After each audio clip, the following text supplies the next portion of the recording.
ওয়ালা জুনাহা। এই কুরবানির গোশত, কুরবানির রক্ত, হাড্ডি কোনো কিছুই আল্লাহ তাআলা নিয়ে যান না।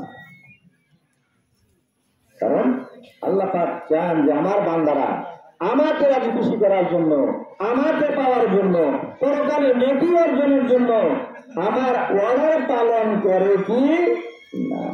যেটা করে দেখিয়েছিলেন আমাদের জাতির পিতা হযরত ইব্রাহিম আলাইহিস সালাম। ইব্রাহিম আলাইহিস সালামকে সন্তান কুরবানির নির্দেশ দেওয়া হলো। তিনি সন্তান কুরবানি করতে গেলেন নাকি রাজি ছিলেন না করতে? উনি চালালেন।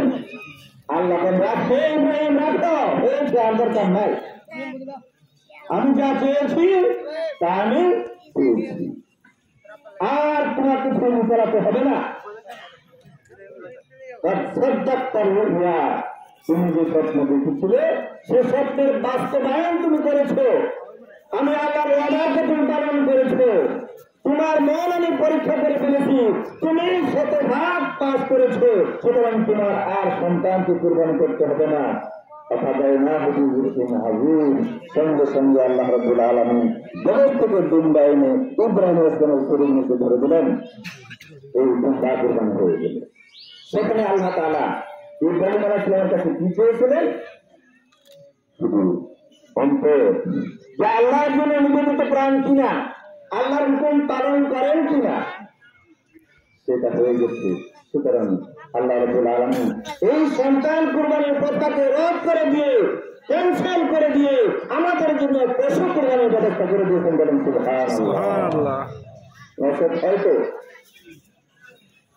আমাদের প্রতি বছর আমাদের কোনো না কোনো সন্তানকে কুরবানি দেওয়া লাগতো। যদি এই কথা চালুই থাকতো, যাবার আল্লাহ পাক সব ভালো জানেন। আল্লাহ পাক মানুষের ভবিষ্যৎ সহ সব কিছু জানেন। আর আল্লাহ পাক মানুষের জন্য এত দরদি যার তুলনা হয় না। সুতরাং সে আল্লাহ আপনার আমার সন্তান কুরবানি করাবেন, সেটাও আল্লাহ পাকের ইচ্ছা। যাই হোক, আমি যেটা বলছিলাম, আমরা আল্লাহ পাককে রাজি খুশি করার জন্য কুরবানি দিই। এই কুরবানিটা আল্লাহ পাকের পক্ষ থেকে, এই পশু কুরবানি এবং পশুগুলো আল্লাহ পাকের পক্ষ থেকে আমাদের জন্য একটা নিয়ামত। কি বলেন? এই পশুটা আপনার জন্য আমার জন্য কি নিয়ামত? নিয়ামত কিনা বলেন?